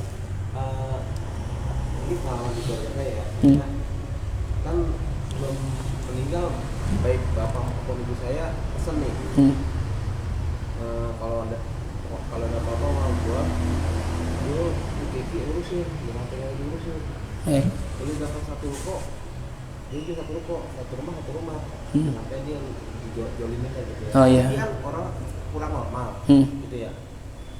Sehingga setelah bapak meninggal, mama nggak ada, mama bapak nggak ada kan dia, akhirnya yang ngurusin kakak saya. Maksudnya semua hartanya diurusin dia. Nah itu boleh nggak kakak saya gitu, misalnya uangnya dia itu dia dibatasi nih, takutnya kan dia boros, nggak bisa, iya nggak bisa manage gitu. Karena butuh ini berapa dikasih sekian, sewajarnya seperlunya, sewajarnya gitu ya. Terus kakak saya boleh nggak dari itu dia ini dapat gitu, ngambil, ngurusin ya, ngurusin. Baik. Terus juga ini apa dikelola sama dia, nanti misalnya ada lebihnya nih dia beliin lagi petakan. Ya oke. Jadi kasusnya ini keluarga Pak sendiri katanya, Kiki teman saya dulu, teman TK saya. Jadi emang agak kurang ya, nalarnya agak kurang. Jadi bapaknya pesen, nanti kalau gua nggak ada nih adik lu urusin nih ya, lu punya rumah dia punya rumah, lu punya ruko dia punya ruko ya, tolong dibikin begitu ya. Ini kan pesan orang tua nih, maksud orang tua. Sekarang ada salah satu kakaknya yang ngurusin itu rukonya gitu kan ya, ada rumahnya juga punya. Nah hartanya dipegang sama salah satu kakaknya, boleh nggak? Boleh. Jadi kalau orang yang hukumnya safih, walaupun sebenarnya safih itu kan harus ditentukan sama hakim sebenarnya, cuma secara real kan kita bisa tahu nih anak ngerti nggak, nih anak pinter nggak ngelola duit ya. Ada orang yang boros banget, ada orang yang nggak ngerti, nggak peduli sama sekali sama duit, buang-buang aja. Nah kalau orang kelihatannya kurang nalar dalam mengatur keuangan, ini ditunjuk satu orang yang ya wasi, namanya orang yang diwasiatkan untuk mengatur atau memanage uang itu perlu, itu bagus itu. Jadi kakaknya yang ngatur ya, kasih kemampuannya sekiranya kebutuhannya berapa sebulan. Kiki butuh berapa Kiki sebulan? 1,5 juta buat apa aja ini oh ya bener, kasih situ misalnya gitu. Nah, jadi bener itu udah bagus, apalagi bisa dikelola, dikembangkan. Yang tadi rukonya cuma satu, ada uang lebih, ada hasil kontrakan, beliin lagi petakan, ini bagus itu, malah berkembang hartanya ya, buat kemakmuran si orang yang diatur tadi. Itu boleh, tapi juga nggak boleh takdir ya, nggak boleh merit banget ya. Udah lu mungkin sebulan 1 juta cukup, nggak cukup udah amat ya, nggak bisa begitu juga, harta dia itu. Jadi sewajarnya lah, bil ma'ruf. Pertanyaan kedua, boleh nggak tuh kakaknya ngambil sebagian hartanya karena dia ngurus capek? Boleh.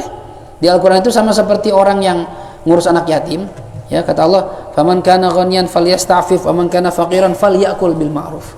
Kalau kita ngurus anak yatim atau seperti ini nih ya, kalau ente orang kaya, ente nggak butuh duit, ente punya harta sendiri misalnya, nggak butuh ngambil harta yatim ini, falyasta'fif, maka hendaknya nggak usah ngambil. Jadi kakek ente bisa ngukur diri sendiri, saya sebenarnya butuh nggak ngambil duitnya Kiki ya, karena walaupun saya ngurus nih, kalau kakek ente bilang ya sebenarnya sih nggak perlu, saat saya duit udah ada, ruko udah ada, tabungan saya banyak, ya nggak usah ngambil.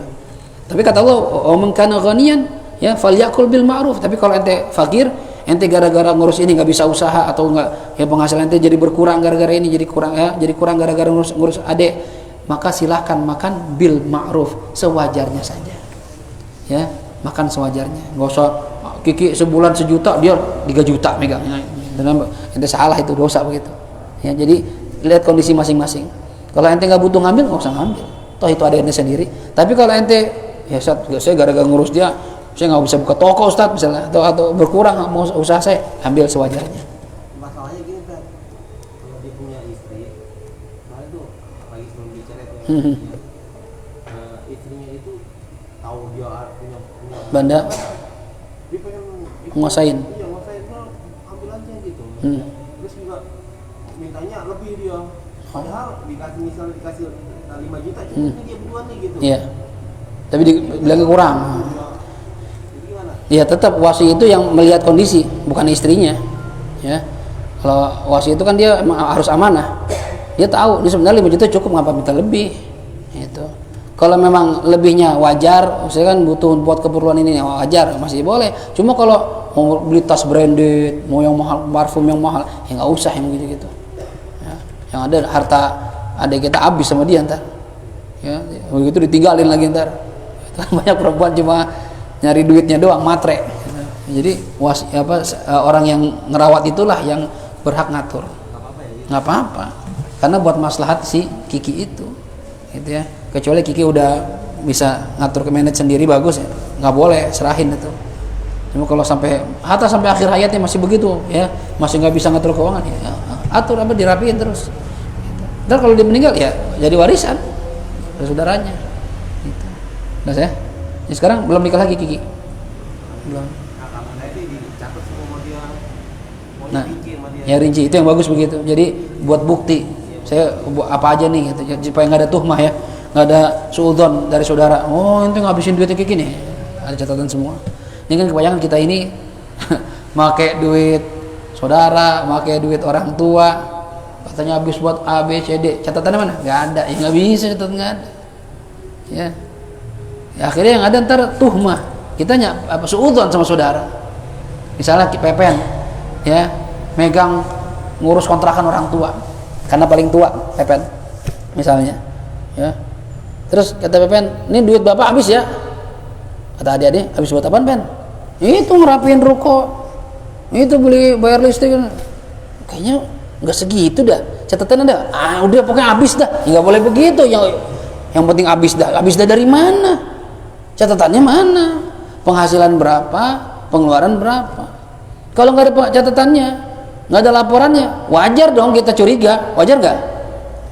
Dapat kontrakan 1 tahun 100 juta, ruko ada 4, berarti 400 juta. Dia ngambil per ruko 5 tahun lagi. Ya kan 2M. Tahu-tahu setahun 2 tahun udah habis duit. Habis kemana duit? Rukonya begitu-gitu aja. Duit habis buat apaan? Buat bapak makan berapa? Emang listrik berapa? Nyampe 2M. Habis. Katanya, ada nggak duitnya? Nggak usah nanya duit dah. Ada. Terus tanya lagi, udah habis. Nah, gimana? Jadi kalau saudara-saudara yang lain curiga, ya wajar, entenya yang bikin dia curiga. Gitu. Jadi yang benar begitu, dicatat terperinci itu. Kalau perlu bondnya Pen, kalau ada bondnya tuh, bukti transfer, simpen semua, bikin file lengkap. Jadi begitu tanya pertanggungjawaban, nih ada semua, bond ada semua, lu lihat aja situ. Gitu. Saya dulu pernah disuruh megang duit orang tua tuh, beberapa ya lumayan besar lah, ya saya dipercayain, saya catat semua, ya urusan notaris sekian, yang ada bondnya saya catat bondnya, yang ada bondnya saya foto percakapan. Wah, jadi begitu mau laporan pertanggungjawaban, sisa berapa duit? 100 juta. Kok cuma segitu? Nih catatannya ada semua, enak. Dia balikin juga enak. Ini kalau cuma habis laporannya, ya nggak usah lah, masa nggak percaya sama gua? Bukan nggak percaya sama gua, ya saudara juga butuh duit, ya susah. Nggak bisa. Kalau saudara boleh nggak dari uang itu? Misalnya ini ada saudara yang susah nih. Kiki kalau dibilangin kan dia ya aja kan. Yang penting dia ada gitu kan. Dia diambil dari Kiki buat bantu saudara yang lain. Nggak boleh. Nggak boleh. Harus izin Kiki dulu, dan Kiki juga izinnya itu bisa, kalau dari segi fikih dia termasuk orang yang bisa diminta izin nggak, kalau dia akalnya benar bisa ya. Cuma kalau seandainya ya Kiki mah ya kalau kita minta izin juga dia kayak kagak ngerti Ustaz, ya berarti nggak bisa minta izin karena itu bukan maslahat buat dia. Jadi itu wasi itu orang yang mengatur keuangan cuma boleh bertransaksi untuk maslahat Kiki doang, bukan maslahat saudaranya. Gitu. Paham ya? Ini nggak, jangan kan saudaranya Ustaz, sudah ente aja bantuin. jangan Kiki. Gitu. Ya salah deh. Kayak salah. Kayaknya Pepen yang dibantuin. Kayaknya lo minta lewat. Ada saudaranya ada yang mengingatnya kakak saya yang ngurusin, enak banget tuh ngurusin Kiki lu. Iya, bagi. Nah, ya nggak boleh bagi. Nggak boleh. Udah hak masing-masing itu dah. Kiki. Ntar tunggu Kiki nggak ada umur jadi warisan gitu ya. Jadi hati-hati dah masalah harta, bener-bener dah ya. Harta saudara itu ya kalau orangnya legowo ya. Cuma kan legowo itu susah ya, susah ya. Hati-hati banget. Orang tua kadang pesan gini, gue pengen lu pada akur. Ya, bahasa kadang orang tua gitu. Gue pengen lu pada akur, jangan pada berantem, jangan pada prasangka jelek sama saudara. Cuma caranya itu nggak tepat gitu. Ya, gimana saudara bisa akur kalau misalnya pilih kasih? Paham nggak kira-kira nih? Orang tua kelihatan banget lebih sayang sama si fulan. Terus kita disuruh akur, coba gimana caranya? Yang satu disokong mulu, dikasih mulu, kita susah dibiarin aja. Terus kita dibilang jangan ngiri sama saudara. Ya, makanya jadi orang tua itu ya sama harus adalah bainal aulad, adil antara anak. Ya kalau namanya hati kita nggak bisa bohongin ya. Anak saya 4, ada anak yang mungkin lebih saya sayang mungkin. Cuma jangan sampai kelihatan banget gitu perlakuannya. Ini kadang semua ini masya Allah dah. Ini mulu, giliran yang lain cuekin aja. Nggak boleh tuh orang tua begitu tuh, nggak boleh. Ini ya, kalau seandainya nanti anaknya pada berantem kesalahan bukan cuma murid di anak, orang tuanya salah. Karena dia yang bikin anaknya begitu. Nggak boleh begitu. Satu dibeliin handphone iPhone, yang tiga Xiaomi. Udah Xiaomi aja lu. Itu dia beda. Teman-temannya pernah pakai iPhone. Apa bedanya sama-sama anak? Jangan begitu sama anak. Ya, sama rata aja udah. Ya, walaupun di hati beda, kita mungkin nggak bisa bohongin. Istri pun begitu, Nabi juga nggak ngakuin. Istri Nabi, istrinya 11. Dan yang beliau cintai, paling cintai ya Siti Khadijah. Dia ngakuin. Kalau masalah hati, cuma masalah kewajiban nafkah, masalah gila, Nabi sama, adil, rata. Itu juga sama anak. Ya, kita mungkin praktek ke istri nggak bisa, karena cuma satu istri kita ya. Cuma kalau anak bisa kita praktek. Jangan sampai ngebedain anak. Berasa tuh anak nontar. Berasa anak digituin. Ya, jangan sampai kita, ya mungkin di kehidupan nyata kita juga ngerasain begitu. Dari pihak keluarga kita, dari pihak keluarga istri kita ngelihat, ya Allah begini ya. Udah ya. Yang mudah-mudahan sih kita dikasih hati ikhlas, legowo, nggak peduli, artinya nggak kepo sama orang lain dah. Saya selalu bilang sama istri, Dek, kamu atau abang jangan ngarepin warisan. Kita usaha sendiri aja. Hatta kita ngontrak sampai meninggal juga nggak apa-apa. Ya, harta yang kita beli dengan hasil jerih payah sendiri, ya itu lebih enak dibandingkan ngarepin warisan. Ngapain? Kalau dapat warisan alhamdulillah, enggak ya udah. Jangan sampai gara-gara warisan berantem sama saudara. Ngapain? Ya, udah usaha sendiri aja. Dan itu mudah-mudahan bisa saya praktekin terus itu. Ya, saya dari awal nikah itu komitmen sama istri, kamu nggak boleh minta sama orang tua, abang nggak boleh minta sama orang tua. Seandainya pun butuh bantuan orang tua, jangan minta, minjem, dan kita balikin. Itu. Jadi usahanya gitu. Ya, mudah-mudahan ini bisa juga dipraktekin sama yang lainnya. Ya, enak, keringat sendiri kita nikmatin enak. Ya, daripada kaya cuma ya hasil dari orang tuanya. Nah, apa yang dibanggain teh? Punya ini, ya, kontrakan bapak lu ambil. Punya ini ya, harta bapak lu jual. Apa? Ya, ini nggak usah lah. Daripada ntar kita ribut, usaha sendiri. Dan ingat, rezeki nggak mungkin ketukar. Rezeki udah Allah takar masing-masing bagiannya. Jadi kita nggak usah ngurusin abang kita, adik kita, ngiri, nggak usah. Udah bagian masing-masing. Ya, Ustaz Hafid sampai ngontrak. Ya emang ya Allah, catatannya udah ngontrak itu. Itu catatan di zaman Azali udah ada. Ustaz Hafid tahun 2022 dia bakal ngontrak udah dia.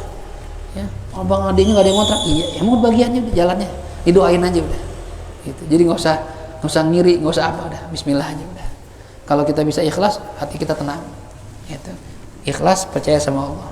Bahkan termasuk perkara yang bisa mendapatkan hati bersih dari kemunafikan, kata Sayyidina Umar, meninggalkan tajasus an kaifiyatillahi ta'ala. Jangan kita bertanya-tanya terus tentang cara kerja Allah. Ternyata itu nggak bagus tuh. Saya kan suka begini ya. Habib Umar pernah bilang, di rumah bakal jadi punya ente, Fit. Ya Allah, amin Beb, makasih Beb, doanya Beb, makasih kan. Terus saya tanya gini, tapi duitnya dari mana Beb? Anda tanya gitu tuh. Ternyata nanya gitu sebenarnya nggak bagus gitu. Nanya dari mana? Aminin aja begitu. Terus dari mana ke caranya? Iya Beb. Ternyata benar tuh. Dan Sahih Ibad itu Sayyidina Umar pernah bilang, orang yang meninggalkan mencari-cari cara Allah bekerja akan dibebaskan hatinya dari sifat munafik akidah. Karena kadang kita gini, kita percaya sama Allah, cuma kalau urusannya kira-kira di luar nalar, masa sih, gimana sih caranya, kan suka gitu. Itu jangan begitu, yakin, kata Umar, yakin aja udah. Ente ini kurang yakin, Fit, yakin aja udah, kata Umar gitu. Iya Beb, amin. Gitu. Dari mana kayak amin doain, dapat alhamdulillah. Enggak, ya udah, namanya Allah yang punya aturan. Habib Umar guru kita manusia biasa juga, walaupun kita yakin beliau wali min auliyaillah misalnya, tapi Allah punya aturan. Didoain, aminin aja udah, dikabul alhamdulillah. Enggak ya nggak apa-apa, jangan kecewa, guru apaan begitu, yuk kagak jadi rumah, katanya buat saya jadi rumah saya, kagak, nggak usah gitu, karena yang punya aturan Allah. Nah gitu aja. Jadi jangan kita capek mikir gimana caranya Allah bikin saya kaya, nggak usah mikir gitu, ente ibadah aja, ente usaha aja ya, jangan nanya-nanya Allah bagaimana caranya. Yang penting kata Umar, al-ikhlas wal yakin.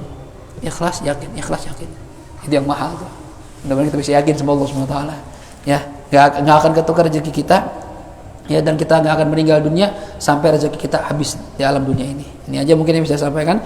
Nanti insya Allah pembahasan berikutnya kita akan membahas tentang rukun-rukun warisan, ya.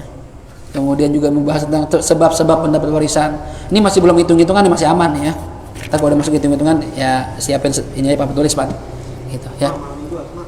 Asma malam Minggu ya. Pembukaan Asma, cuma kayaknya Habib Umar tadi telepon dia lagi ke Palembang nih hari ini. Ini ke Palembang, kapan pulang Bib? Kemungkinan Sabtu sore atau Sabtu malam Bib. Wah. Itu pembukaan Asma Bib. Iya, kayak nggak bisa Bib ya. Urusannya pun nyampe kayak Habib capek. Iya, udah bagus Bib ya.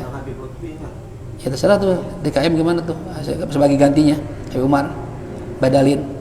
Cuma kalau tanya DKM dari atau Babak tanya gimana. Cuma kalau udah ngundang Habib Lutfi bulan ini, bulan depan nggak ngundang, enak nggak? Kadang gitu ya, kayak enak kita. Saya badal abang doang nih. Gitu. Oh ya, ya udah mendingan Habib Umar aja dulu. Takutnya gitu kita ngundang Habib Lutfi bulan depan nggak ngundang lagi, ya kan kesannya gimana gitu. Ya, tapi insya Allah di Legoso Habib Umar hadir. Dia pulang katanya kalau nggak Sabtu sore Sabtu malam. Gitu. Tadi awalnya tuh nanyain sendal. Saya sampai malu tuh kan kita kasih hadiah sendal tuh kemarin tuh Lebaran ya, selain bingkisan ada amplop, ada sendal tuh buat Habib Umar, cuma ukurannya salah 41 ternyata 42 beliau gitu. Beb Hafid bawa lagi ya, tukar. Iya lupa pan belum dibalikin tuh, tapi udah tukar nomornya, mau berangkat tamu sampai lupa akhirnya. Iya telepon Hafid sendal anu udah tukar. Ya Allah Beb apa Beb lupa Beb, udah nggak, takutnya nanti lupa tukar nggak bisa ditukar. Udah Beb ada Beb, terus dia bilang karena lagi jalan nih Beb mau ke Palembang nih gitu, mau keluar kota jauh Beb, jauh nih mana Beb, Palembang kan ya doain ya, apa doain Beb tadi siang. Iya takutnya itu kagak ini gitu ya, akan tanya tuh Asma tanggal 4 bisa Beb, oh kayaknya belum pulang tuh atau baru pulang kali ya. Udah lagu saya deh Beb tanggal 10 dia buka dulu kan di tanggal 26 bulan ini ya. Juli ini 26. Berarti habis itu Juli. Oh. Kita jalan aja nggak apa-apa lah. Kalau mau jalan aja, kelamaan juga. Kelamaan. Gitu ya. Jadi insyaallah yang punya waktu Minggu malam Sabtu malam Minggu Asma di pembukaan. Dan Jumat malam Sabtu besoknya tanggal 10 Juni pembukaan Asma di Legoso sekalian istihlal Majelis Gabungan Uswah Hasanah. Ya. Jadi yang punya waktu hadir ke sono. Haji Jenny kemarin rencananya mau mulai tanggal 26, batal. Ada acara dia. Atau kapan lagi? Katanya minggu depannya, Jumat nanti kan. Sabtu.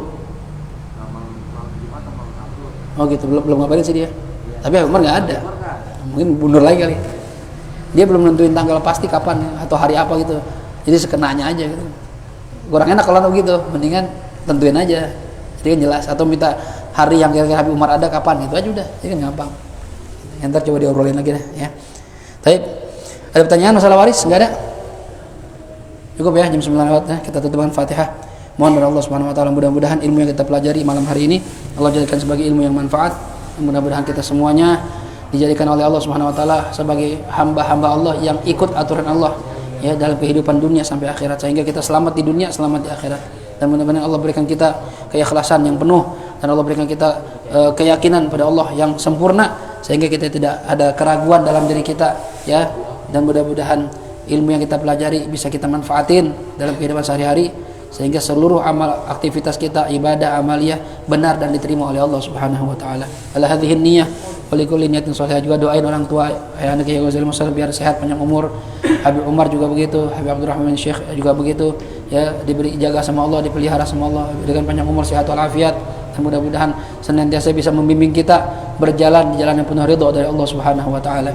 Ala hadhihi niyyah wa likulli niyatin shalihah wa ila hadratin Nabi Muhammad sallallahu alaihi wa alihi wasallam. Al-Fatihah. أعوذ بالله من الشيطان الرجيم. بسم الله الرحمن الرحيم.